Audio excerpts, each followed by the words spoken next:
Évangile selon Matthieu, chapitre 1. Généalogie de Jésus-Christ. Généalogie de Jésus-Christ, fils de David, fils d'Abraham. Abraham engendra Isaac. Isaac engendra Jacob. Jacob engendra Juda et ses frères. Juda engendra Tamar, Pharès et Zara. Pharès engendra Esrom. Esrom engendra Aram. Aram engendra Aminadab. Aminadab engendra Naasson. Naasson engendra Salmon. Salmon engendra Boaz de Rahab. Boaz engendra Obed de Ruth. Obed engendra Isaïe. Isaïe engendra David. Le roi David engendra Salomon de la femme d'Uri. Salmon engendra Roboam. Roboam engendra Abia. Abia engendra Asa. Asa engendra Josaphat. Josaphat engendra Joram. Joram engendra Osias. Osias engendra Joatam. Joatam engendra Achaz. Achaz engendra Ézéchias. Ézéchias engendra Manassé. Manassé engendra Amon. Amon engendra Josias. Josias engendra Jéconias et ses frères au temps de la déportation à Babylone. Après la déportation à Babylone, Jéconias engendra Salatiel. Salatiel engendra Zorobabel. Zorobabel engendra Abiud. Abiud engendra Eliakim. Eliakim engendra Azor. Azor engendra Sadoc. Sadoc engendra Achim. Achim engendra Eliud. Eliud engendra Éléazar. Éléazar engendra Mathan. Mathan engendra Jacob. Jacob engendra Joseph, l'époux de Marie, de laquelle est né Jésus, qui est appelé Christ. Il y a donc en tout 14 générations depuis Abraham jusqu'à David, 14 générations depuis David jusqu'à la déportation à Babylone, et 14 générations depuis la déportation à Babylone jusqu'au Christ. Naissance de Jésus-Christ. Voici de quelle manière arriva la naissance de Jésus-Christ. Marie, sa mère, ayant été fiancée à Joseph, se trouva enceinte par la vertu du Saint-Esprit avant qu'ils eussent habité ensemble. Joseph, son époux, qui était un homme de bien et qui ne voulait pas la diffamer, se proposa de rompre secrètement avec elle. Comme il y pensait, voici un ange du Seigneur lui apparut en songe et dit, « Joseph, fils de David, ne crains pas de prendre avec toi Marie, ta femme, car l'enfant qu'elle a conçu vient du Saint-Esprit. Elle enfantera un fils, et tu lui donneras le nom de Jésus. C'est lui qui sauvera son peuple de ses péchés. » Tout cela arriva afin que s'accomplisse ce que le Seigneur avait annoncé par le prophète. « Voici, la Vierge sera enceinte, elle enfantera un fils, et on lui donnera le nom d'Emmanuel, ce qui signifie Dieu avec nous. » Joseph, s'ayant réveillé, fit ce que l'ange du Seigneur lui avait ordonné, et il prit sa femme avec lui. Mais il ne la connut point jusqu'à ce qu'elle eût enfanté un fils, auquel il donna le nom de Jésus. Évangile selon Matthieu, chapitre 2. Enfance de Jésus-Christ, les mages à Bethléem, Hérode. Jésus étant né à Bethléem en Judée, au temps du roi Hérode, voici des mages d'Orient arrivèrent à Jérusalem et dirent, « Où est le roi des Juifs qui vient de naître? Car nous avons vu son étoile en Orient, et nous sommes venus pour l'adorer. » Le roi Hérode, ayant appris cela, fut troublé et tout Jérusalem avec lui. Il assembla tous les principaux sacrificateurs et les scribes du peuple. Il s'informa auprès d'eux où devait naître le Christ. Ils lui dirent, à Bethléem en Judée, car voici ce qui a été écrit par les prophètes. Et toi, Bethléem, terre de Juda, tu n'es certes pas la moindre entre les principales villes de Juda, car de toi sortira un chef qui paîtra Israël, mon peuple. Alors Hérode fit appeler en secret les mages, et s'enquit soigneusement auprès d'eux depuis combien de temps l'étoile brillait. Puis, il les envoya à Bethléem en disant « Allez, et prenez des informations exactes sur le petit enfant. Quand vous l'aurez trouvé, faites-le-moi savoir, afin que j'aille moi-même l'adorer. » Après avoir entendu le roi, ils partirent. Et voici, l'étoile qu'ils avaient vue en Orient marchait devant eux jusqu'à ce qu'étant arrivée au-dessus du lieu où était le petit enfant, elle s'arrêta. Quand ils aperçurent l'étoile, ils furent saisis d'une très grande joie. Ils entrèrent dans la maison, vers le petit enfant avec Marie, sa mère, se prosternèrent et l'adorèrent. Ils ouvrirent ensuite leur trésor et lui offrirent en présent de l'or, de l'encens et de la myrrhe. Puis, divinement avertis en songe de ne pas retourner vers Hérode, ils regagnèrent le pays par un autre chemin. Fuite de Joseph en Égypte, massacre des enfants de Bethléem. Lorsqu'ils furent partis, voici un ange du Seigneur apparut en songe à Joseph et dit « Lève-toi, prends le petit enfant et sa mère, fuis en Égypte et reste-y jusqu'à ce que je te parle, car Hérode cherchera le petit enfant pour le faire périr. » Joseph se leva, prit de nuit le petit enfant et sa mère, et se retira en Égypte.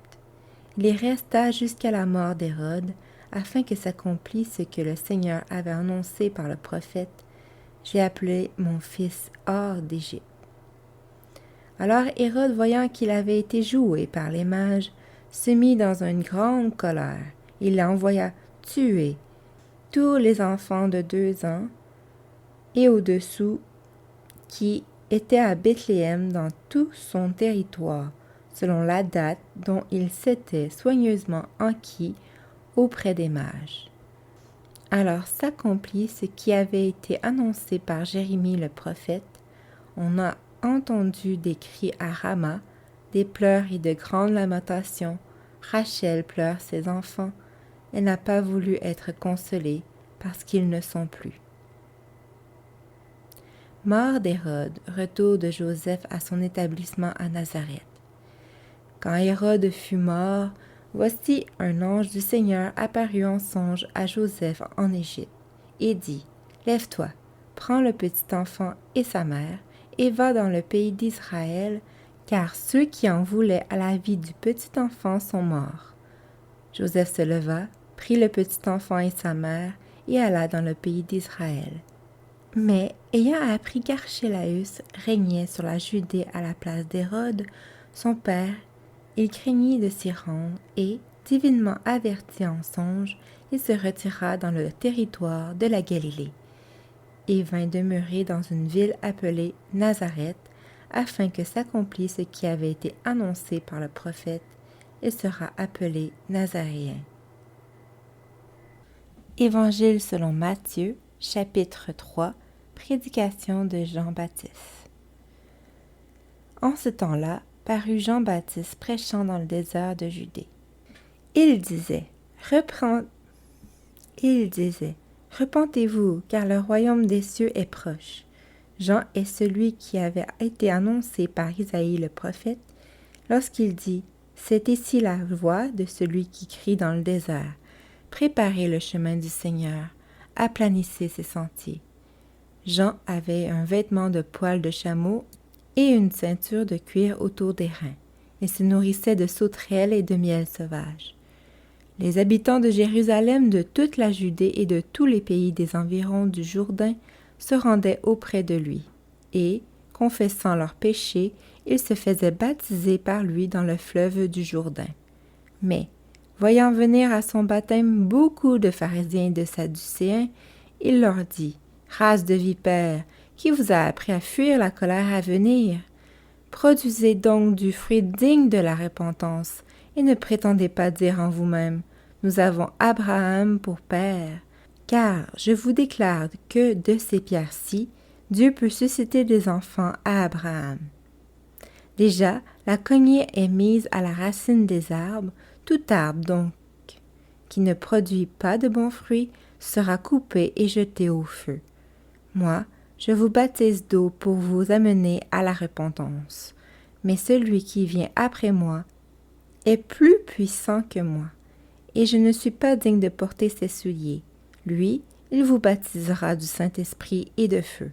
Il a son vent à la main, il nettoiera son air, et il amassera son blé dans le grenier, mais il brûlera la paille dans un feu qui ne s'éteint point. Baptême de Jésus-Christ. Alors, Jésus vint de la Galilée au Jourdain vers Jean, pour être baptisé par lui. Mais Jean s'y opposait en disant, « C'est moi qui ai besoin d'être baptisé par toi, et tu viens à moi? » Jésus lui répondit, « Laisse faire maintenant, car il est convenable que nous accomplissions ainsi tout ce qui est juste. » Et Jean ne lui résista plus. Dès que Jésus eut été baptisé, il sortit de l'eau, et voici, les cieux s'ouvrirent, et il vit l'Esprit de Dieu descendre comme une colombe et venir sur lui. Et voici, une voix fit entendre des cieux ces paroles. « Celui-ci est mon Fils bien-aimé, en qui j'ai mis toute mon affection. » Évangile selon Matthieu, chapitre 4. Tentation de Jésus-Christ. Alors, Jésus fut amené par l'Esprit dans le désert pour être tenté par le diable. Après avoir jeûné 40 jours et 40 nuits, il eut faim. Le tentateur s'étant approché, lui dit, « Si tu es le Fils de Dieu, ordonne que ces pierres deviennent des pains. » Jésus répondit, « Il est écrit, l'homme ne vivra pas de pain seulement, mais de toute parole qui sort de la bouche de Dieu. » Le diable, le transportant dans la ville sainte, le plaça sur le haut du temple et lui dit, « Si tu es Fils de Dieu, jette-toi en bas, car il est écrit, il donnera des ordres à ses anges à ton sujet. Et ils te porteront sur les mains, de peur que ton pied ne heurte contre une pierre. » Jésus lui dit, « Il est aussi écrit, tu ne tenteras point le Seigneur ton Dieu. » Le diable transporta encore sur une montagne très élevée, lui montrant tous les royaumes du monde et leur gloire.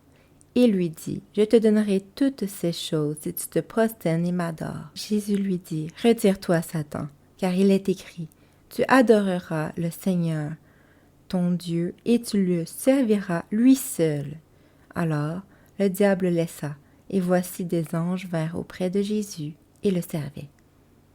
Jésus à Capernaum. Jésus, ayant appris que Jean avait été livré, se retira dans la Galilée. Il quitta Nazareth et vint demeurer à Capernaum, situé près de la mer, dans le territoire de Zabulon et de Nephtali, afin que s'accomplisse ce qui avait été annoncé par Isaïe le prophète. Le peuple de Zabulon et de Nephtali, de la contrée voisine de la mer, du pays et au-delà du Jourdain et de la Galilée des gentils, ce peuple assis dans les ténèbres a vu une grande lumière. Et sur ceux qui étaient assis dans la région et à l'ombre de la mort, la lumière s'est levée. Commencement du ministère de Jésus, vocation de 4 disciples. Dès ce moment, Jésus commença à prêcher et à dire, « Repentez-vous, car le royaume des cieux est proche. » Comme il marchait le long de la mer de Galilée, il vit 2 frères, Simon, appelé Pierre, et André, son frère, qui jetaient un filet dans la mer, car ils étaient pêcheurs. Il leur dit, « Suivez-moi, et je vous ferai pêcheurs d'hommes. » Aussitôt, ils laissèrent les filets et le suivirent. De là, étant allé plus loin, il vit 2 autres frères, Jacques, fils de Zébédée, et Jean, son frère, qui étaient dans une barque avec Zébédée, leur père, et qui réparaient leurs filets. Il les appela, et aussitôt, ils laissèrent la barque et leur père, et le suivirent. Jésus parcourait toute la Galilée, enseignant dans les synagogues, prêchant la bonne nouvelle du royaume et guérissant toute maladie et toute infirmité parmi le peuple. Sa renommée se répandit dans toute la Syrie, et on lui amenait tous ceux qui souffraient de maladies et de douleurs de divergence, des démoniaques, des lunatiques, des paralytiques, et il les guérissait. Une grande foule le suivit dans la Galilée, de la Décapole, de Jérusalem, de la Judée et d'au-delà du Jourdain. Évangile selon Matthieu, chapitre 5. Sermon sur la montagne, les béatitudes. Voyant la foule, Jésus monta sur la montagne, et, après qu'il se fut assis, ses disciples s'approchèrent de lui. Puis, ayant ouvert la bouche, il les enseigna et dit, « Heureux les pauvres en esprit, car le royaume des cieux est à eux. Heureux les affligés, car ils seront consolés. Heureux les débonnaires, car ils hériteront la terre. Heureux ceux qui ont faim et soif de la justice, car ils seront rassasiés. Heureux les miséricordieux, car ils obtiendront miséricorde. Heureux ceux qui ont le cœur pur, car ils verront Dieu. Heureux ceux qui procurent la paix, car ils seront appelés fils de Dieu. Heureux ceux qui sont persécutés pour la justice, car le royaume des cieux est à eux. Heureux serez-vous lorsqu'on vous outragera, qu'on vous persécutera et qu'on dira faussement de vous toutes sortes de mal à cause de moi. Réjouissez-vous et soyez dans l'allégresse, parce que votre récompense sera grande dans les cieux, car c'est ainsi qu'on a persécuté les prophètes qui ont été avant vous. Les disciples, sel de la terre et lumière du monde. Vous êtes le sel de la terre, mais si le sel perd sa saveur, à quoi la lui rendra-t-on? Il ne sert plus qu'à être jeté dehors et foulé aux pieds par les hommes. Vous êtes la lumière du monde. Une ville située sur une montagne ne peut être cachée, et on n'allume pas une lampe pour la mettre sous le boisseau, mais on la met sur le chandelier et elle éclaire tous ceux qui sont dans la maison. Que votre lumière luise ainsi devant les hommes, afin qu'ils voient vos bonnes œuvres et qu'ils glorifient votre Père qui est dans les cieux. L'accomplissement de la loi et des prophètes. Ne croyez pas que je sois venu pour abolir la loi ou les prophètes. Je suis venu non pour abolir, mais pour accomplir. Car, je vous le dis en vérité, tant que le ciel et la terre ne passeront point, il ne disparaîtra pas de la loi un seul iota ou un seul trait de lettre jusqu'à ce que tout soit arrivé. Celui donc qui supprimera l'un de ces plus petits commandements et qui enseignera aux hommes à faire de même, sera appelé le plus petit dans le royaume des cieux. Mais celui qui les observera et qui enseignera à les observer, celui-là sera appelé grand dans le royaume des cieux. Car, je vous le dis, si votre justice ne surpasse pas celle des scribes et des pharisiens, vous n'entrerez point dans le royaume des cieux. Vous avez entendu qu'il a été dit aux anciens, « Tu ne tueras point ». Celui qui tuera mérite d'être puni par les juges. Mais moi, je vous dis que quiconque se met en colère contre son frère mérite d'être puni par les juges, que celui qui dira à son frère « Raka » mérite d'être puni par le Sanhédrin, et que celui qui lui dira « insensé » mérite d'être puni par le feu de la géhenne. Si donc tu présentes ton offrande à l'autel et que là tu te souviennes que ton frère a quelque chose contre toi, laisse là ton offrande devant l'autel et va d'abord te réconcilier avec ton frère. Puis viens présenter ton offrande. Accorde-toi promptement avec ton adversaire pendant que tu es en chemin avec lui, de peur qu'il ne te livre au juge, que le juge ne te livre à l'officier de justice et que tu ne sois mis en prison. Je te le dis en vérité, tu ne sortiras pas de là que tu n'aies payé le dernier cadran. Vous avez appris qu'il a été dit, tu ne commettras point d'adultère. Mais moi, je vous dis que quiconque regarde une femme pour la convoiter a déjà commis un adultère avec elle dans son cœur.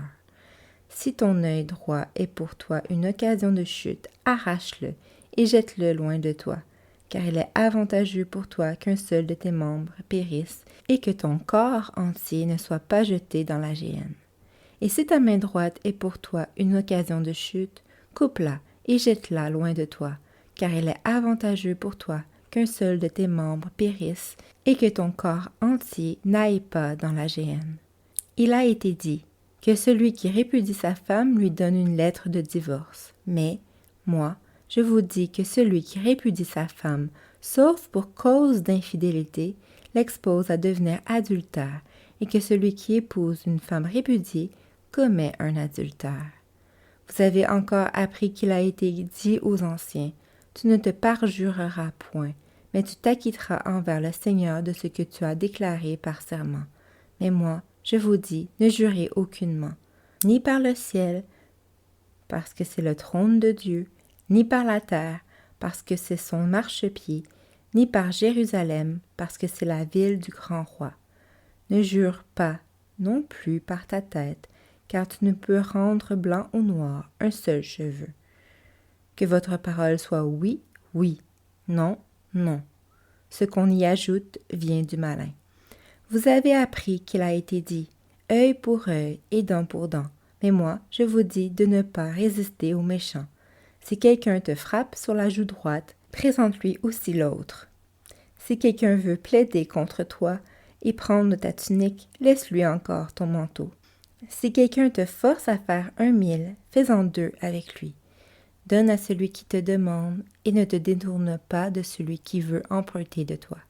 Vous avez appris qu'il a été dit « Tu aimeras ton prochain et tu haïras ton ennemi ».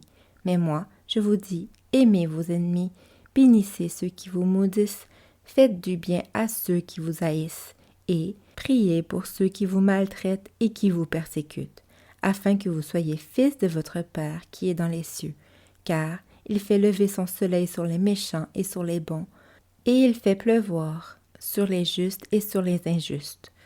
Si vous aimez ceux qui vous aiment, quelle récompense méritez-vous? Les publicains aussi n'agissent-ils pas de même? Et si vous saluez seulement vos frères, que faites-vous d'extraordinaire? Les païens aussi n'agissent-ils pas de même? Soyez donc parfaits comme votre Père céleste est parfait.